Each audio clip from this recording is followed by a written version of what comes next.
Hello guys, नमस्कार। उम्मीद करता हूं कि आप सभी अच्छे होंगे। चलिए तो स्टार्ट करते हैं अपने टॉपिक टाइम स्पीड डिस्टेंस को। आपके सामने टाइप 6 से क्वेश्चन नंबर 6 है। अ train covers a distance of 3580 kilometre in 2 days 8 hours. If it covers 1440 kilometer on the first day and 1608 kilometer on the second day, by how much does the average speed of the train for the remaining part of the journey differ from that for the entire journey? इस question की अगर हम coding करें तो कुछ इस तरीके से इस क्वेश्चन को फ्रेम किया गया है कि एक ट्रेन है जिसने 3584 किलोमीटर की दूरी को 2 days 8 hours में कवर किया है। Got that?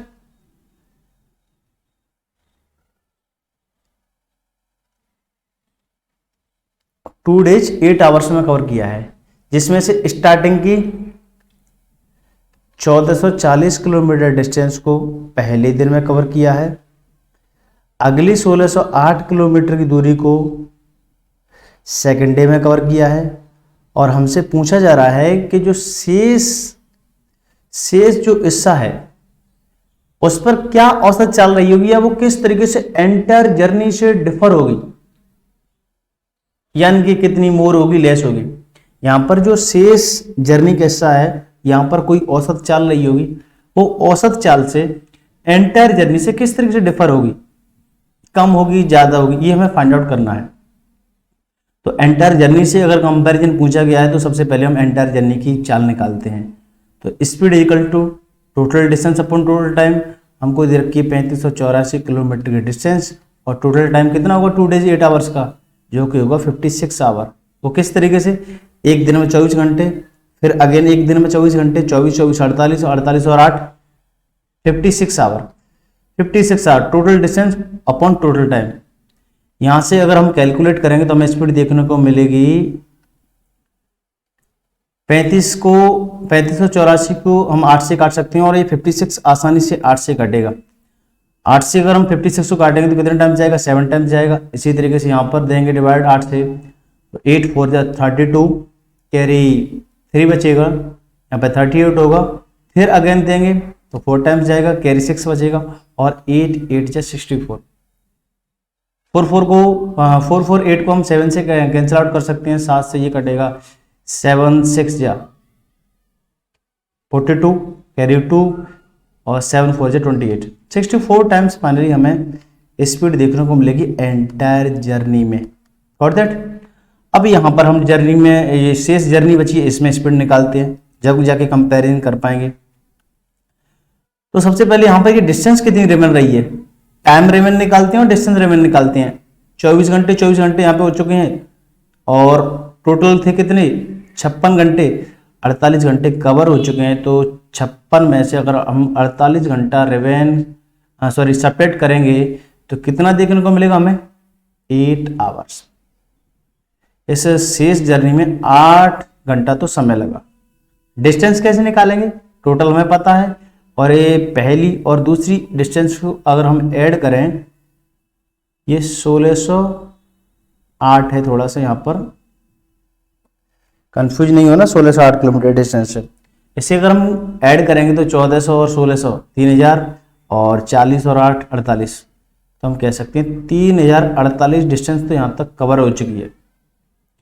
टोटल थी 3584, बिल्कुल 3584 थी।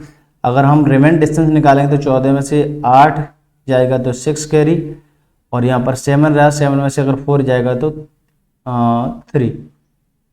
और दैट, और यहाँ पर कितना देखने को मिलेगा, 536 किलोमीटर रिमेन डिस्टेंस रहेगी। तो यहाँ पर 536, हमको टाइम पता है, हमें डिस्टेंस पता है, तो स्पीड को निकाल सकते हैं आसानी से।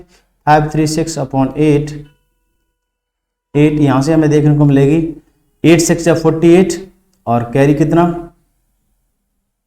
5 कैरी होगा, 56 होगा ओवरऑल। 8 से काटेंगे तो 8 7 56। Got that? अब यहां पर इस शेष जर्नी में हमें स्पीड देखने को मिलेगी 67 और एंटायर जर्नी में है 64। कितनी ज्यादा है, तो हम कह सकते हैं 3 किलोमीटर प्रति घंटा अधिक है। तो हमें ऑप्शन देखने को मिलेगा फर्स्ट। आशा करता हूँ आपको ये क्वेश्चन समझ आया होगा। बढ़ते हैं अगले क्वेश्चन की ओर।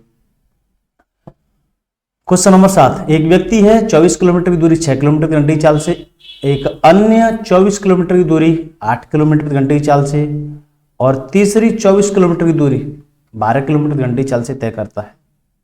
तो व्यक्ति की पूरी जर्नी में, कुल जर्नी में औसत चाल क्या होगी किलोमीटर प्रति घंटे। हमने पिछले क्वेश्चन कुछ इस तरीके से देखे थे कि जब भी दूरी बराबर बराबर होती थी तो बस इतना कह देता था उतनी ही दूरी, उतनी ही समान दूरी, उतनी ही समान दूरी, कुछ इस तरीके से क्वेश्चन को फ्रेम किया जाता था। यहां पर हमें दूरी समान है लेकिन दे रखी है तो कोई दिक्कत नहीं। जिस तरीके से हमने पिछले क्वेश्चन को किया था उसी तरीके से इस क्वेश्चन को करेंगे। 24 किलोमीटर पहले क्वेश्चन को हम कोड करते हैं, पहले क्वेश्चन की हम कोडिंग करते हैं कि 24 किलोमीटर की दूरी 6 किलोमीटर प्रति घंटे की चाल से, अगेन 24 किलोमीटर की दूरी, अगेन 24 किलोमीटर की दूरी 8 किलोमीटर प्रति घंटे की चाल से और अगेन 24 किलोमीटर की दूरी 12 किलोमीटर प्रति घंटे की चाल से। मैं आपसे कहता हूं कि जो भी डिस्टेंस दे रखी होती है उन्हें एलिमिनेट करने की कोशिश कीजिए और एक नई डिस्टेंस क्रिएट करने की कोशिश कीजिए।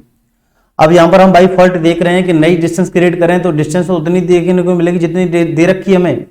अगर 6, 8, 12 का अगर हम एलसीएम लेंगे, नई डिस्टेंस क्रिएट करने की कोशिश करेंगे तो 6, 8, 12 का एलसीएम हमें देखने को मिलेगा 24। तो यहाँ पर जो डिस्टेंस दे रखी है आप उसी के माध्यम से सॉल्यूशन करें।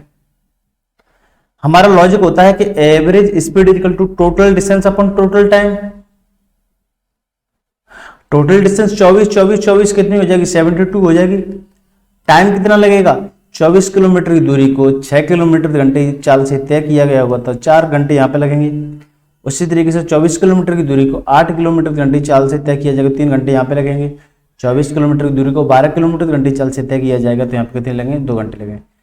टोटल डिस्टेंस हमको पता है, टोटल टाइम हमने ये निकाल लिया 4, 3, 7 एकदम सही है, 4, 3, 7, 2, 9। यहाँ पर हमने टोटल टाइम रख दिया। आसानी से कैंसिल आउट कर सकते हैं, 9, 72, 8 टाइम्स काटेगा और हमारा आंसर भी हमें 8 किलोमीटर प्रति घंटा एवरेज स्पीड देखने को मिलेगी ओवरऑल जर्नी में, होल जर्नी में।